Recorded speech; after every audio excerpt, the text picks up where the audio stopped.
Reading with Colin by Sneetches by Dr. Seuss and other stories. The Sneetches and Other Stories by Dr. Seuss,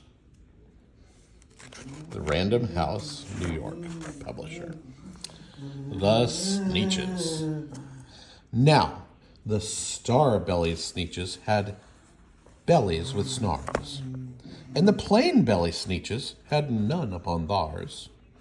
Those stars weren't so big, they really were so small. You might think such a thing wouldn't matter at all. But because they had stars, all the star-bellied Sneetches would brag, "We're the best kind of Sneetches on the beaches." With their snoots in the air, they would sniff and they'd snort. We'll have nothing to do with the plain billy sort. And whenever they met some, when they were out walking, they'd hike right on past them without even talking. When the star-bellied children went out to play ball, could a plain belly get in the game? Not at all. You only could play if your belly had stars, and the plain-belly children had none upon theirs. When the star-bellied Sneetches had frankfurty roasts, or picnics, or parties, or marshmallow toasts, they'd never invite the plain-belly Sneetches. They left them out cold in the dark of the beaches. They kept them away, never let them come near, and that's how they treated them year after year. Then one day, it seemed, while the plain-belly Sneetches were moping and doping along on the beaches, just sitting there, wishing their bellies had stars, a stranger zipped up in the strangest of cars. "My friends," he announced, in a voice clear and keen, "my name is Sylvester McMonkey McBean, and I've heard of your troubles. I've heard you're unhappy, but I can fix that. I'm the fix-it-up chappy. I've come here to help you. I have what you need, and my prices are low. I work at great speed. My work is 100% guaranteed." Then quickly Sylvester McMonkey McBean put together a very particular machine. He said, "You want stars like the star-bellied Sneetches, my friends? You can have them for $3 eaches. Just pay me your money and hop right aboard." So they climbed inside. Then the big machine roared, and it clonked, and it bonked, and it jerked, and it burked, and it bumped them about. But the thing really worked. When the plain-belly Sneetches popped out, they had stars. They actually did. They had stars upon theirs. Then they yelled at the ones who had stars at the start. "We're exactly like you, and you can't tell us apart. We're all just the same now, you snooty old smarties. And now we can go to your frankfurted parties." "Good grief," groaned the ones who had stars at the first. "We're still the best Sneetches, and they're the worst. But now, how in the world will we know?" They all frowned. If which kind of what, or the other way round. Then up came Mr. Bean with a very sly wink. He said, "Things are not quite as bad as you think. So you don't know who's who, that's perfectly true. But come with me, friends. Do you know what I'll do? I'll make you again the best Sneetches on beaches, and all it will cost you is $10 eaches." "Belly stars are no longer in style," said McBean. "What you need is a trip through my star-off machine. This wondrous contraption will take off your stars, so you won't look like Sneetches who have them on theirs." And that handy machine, working very precisely, removed all the stars from their tummies quite nicely. Then with snoots in the air, they paraded about. They opened their beaks and they let out a shout. "We know who is who, now there's no doubt. The best kind of Sneetches are Sneetches without." Then, of course, those with stars all got frightfully mad. To be wearing a star now was frightfully bad. Then, of course, old Sylvester McMonkey McBean invited them into his star-off machine. Then, of course, from then on, as you probably guessed, things really got into a horrible mess. All the rest of that day, on those wild, screaming beaches, the fixie-up chappie kept fixing up Sneetches. Off again, on again, in again, out again. Through the machine they raced round and round about again, changing their stars every minute or two. They kept paying money, and they kept running through, until neither the plane nor the Starbelly knew whether this one was that one, or that one was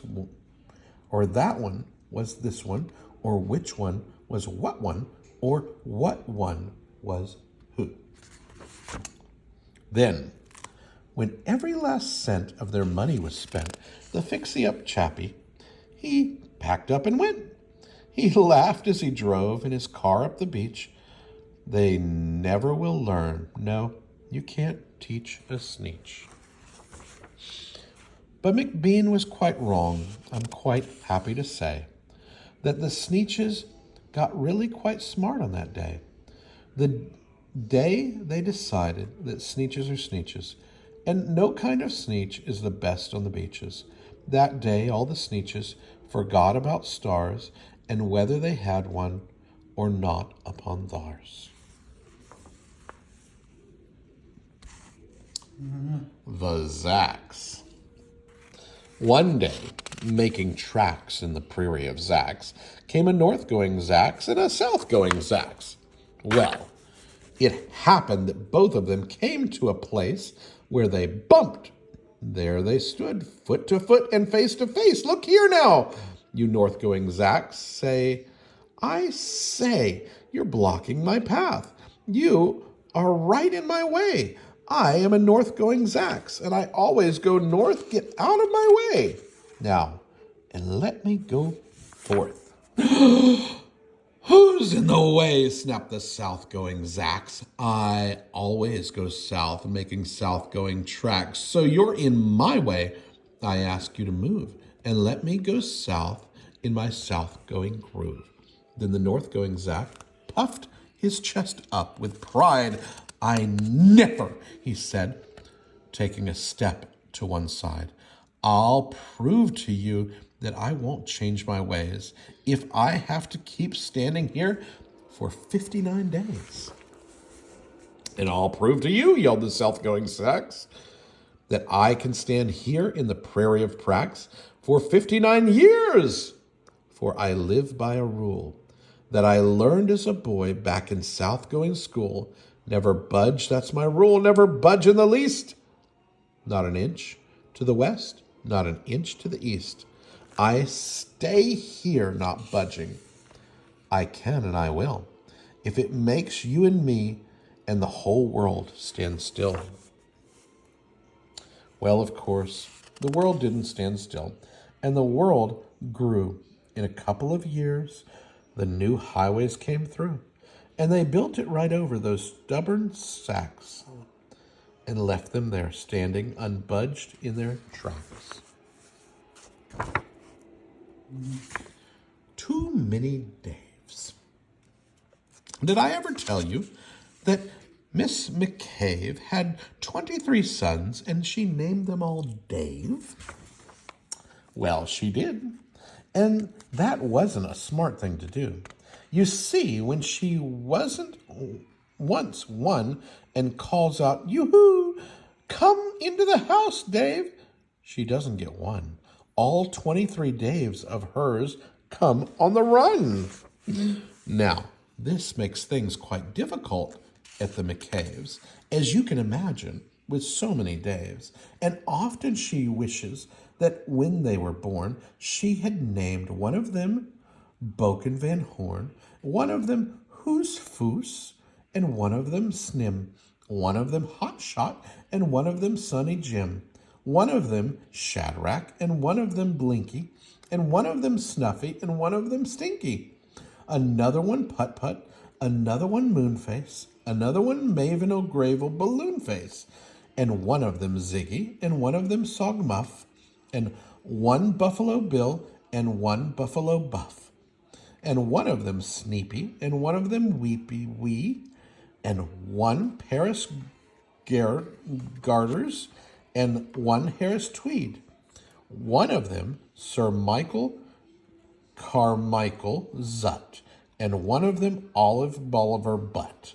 and one of them Zanzibar Buck McFate, but she didn't do it, and now it's too late. Next.